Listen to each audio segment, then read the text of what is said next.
Okay, we're back on. Okay.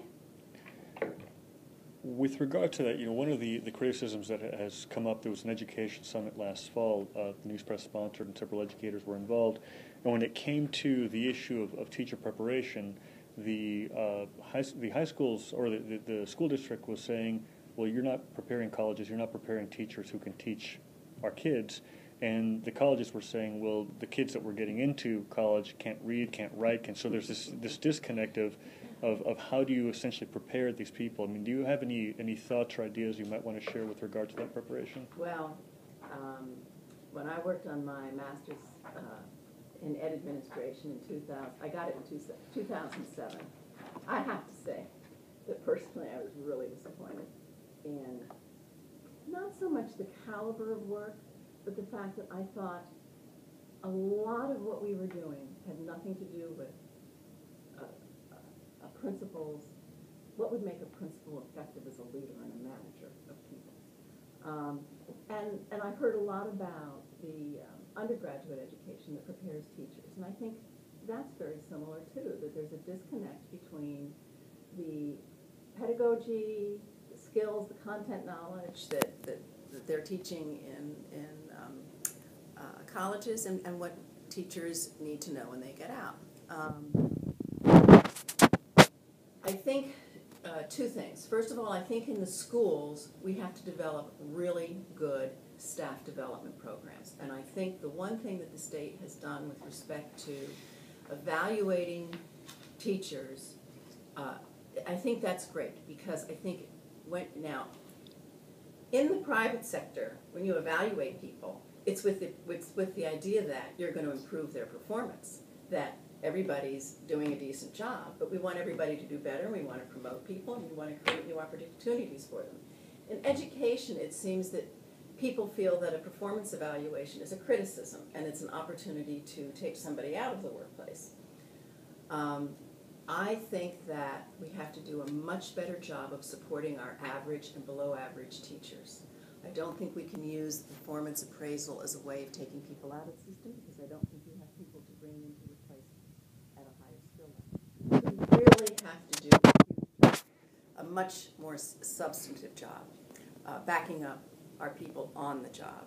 And then when it comes to the universities, frankly, I think we need to have more.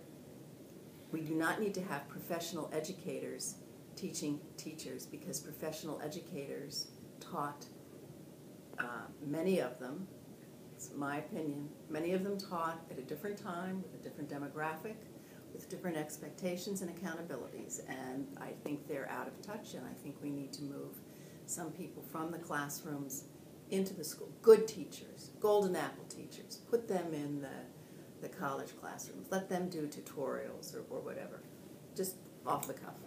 Okay.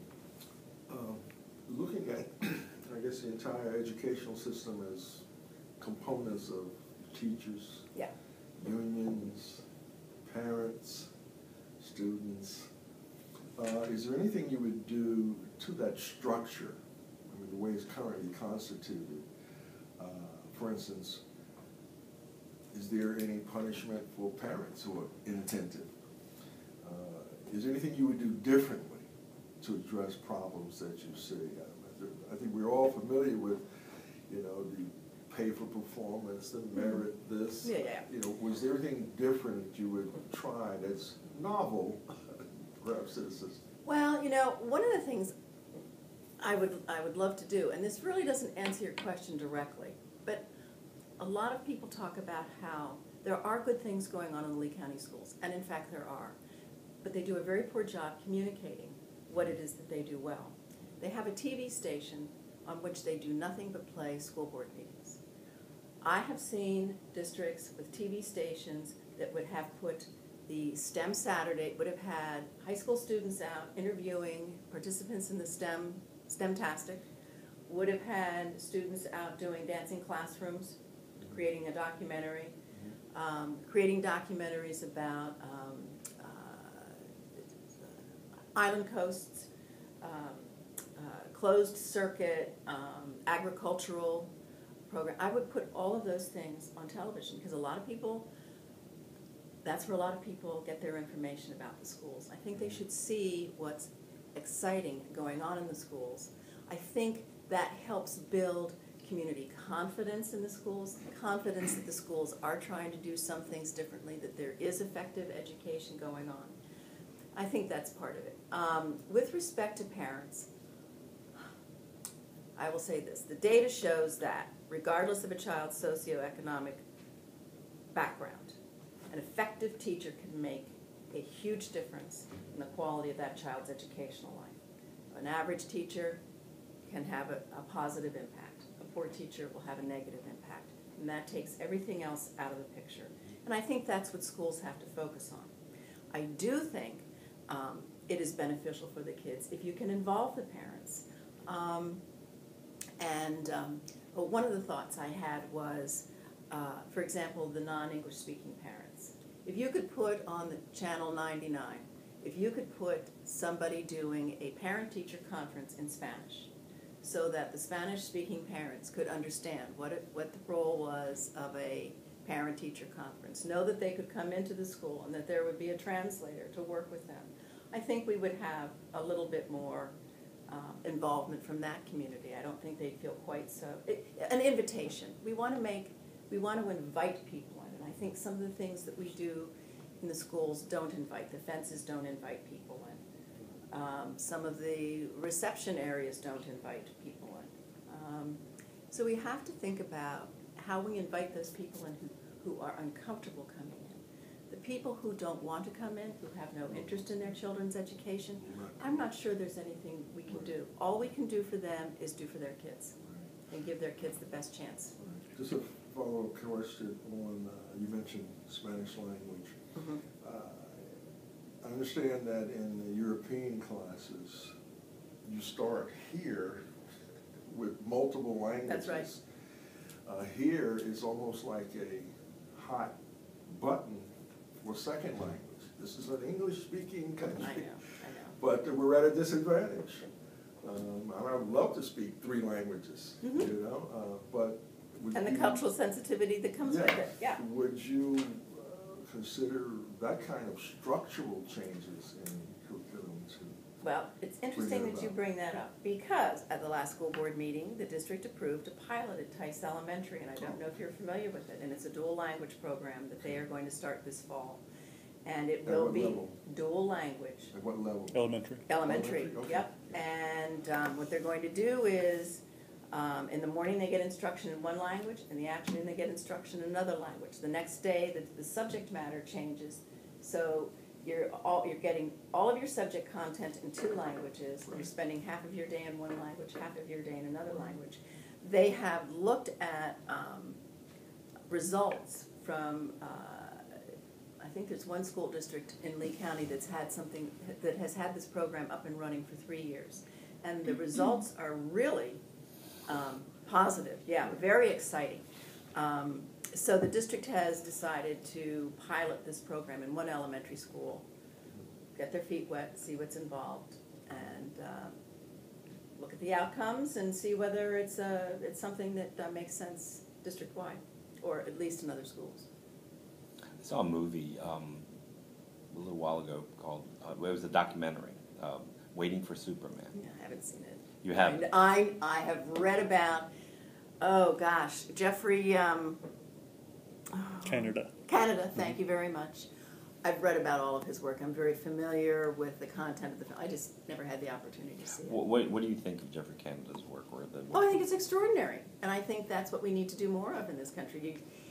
He's taken a cultural context, and he has created an education system that supports the kids who live in that environment, that produces the kind of outcomes we want to have for all of our kids. That doesn't mean that you use the process that he's put there everywhere. It is a process unique to that particular group, that particular environment, and it's been very successful. And I think that's the kind of innovation we need more of. New Orleans has done something very different in the sense that they've gone all charter, but they have individual charter schools with the same idea that you develop a culture and an educational environment that supports the kids in the context in which they live, prepares them. Let's assume that you are on the school board, and I'm interested in knowing, sort of, and this may be an unfair question because it may be too long, but in a nutshell, what would be your process of bringing the board, your fellow board members, toward your way of thinking to possibly innovate and educate the kids in the manner in which you seem to be enthusiastic about? Well, and that's what Florida law makes really tough, because you essentially have to work with one board member at a time. And I've thought a great deal about this, and I've identified one board member that I think I can reach out to who has very similar concerns about the outcome of the current budget process. He has a different idea about how he would change the process, but he's open to the idea that the process as it currently works doesn't produce the kind of outcomes we want. So I think you start talking to people who share philosophically where you're at, and then work at a way to sort of structure it. And then you reach out to other people on the board who share your concerns but don't have necessarily your perspective, and you educate them and you try to bring them on one. It's a slog. But I also think the board is needs something to unify behind. Right now, there are a lot of individual approaches, a lot of individual concerns, all very good, but they need something to latch on together to build a team. And the district isn't going to make any progress unless that team then works with the superintendent as a team. So that's the best answer I can give you. Excuse me one moment.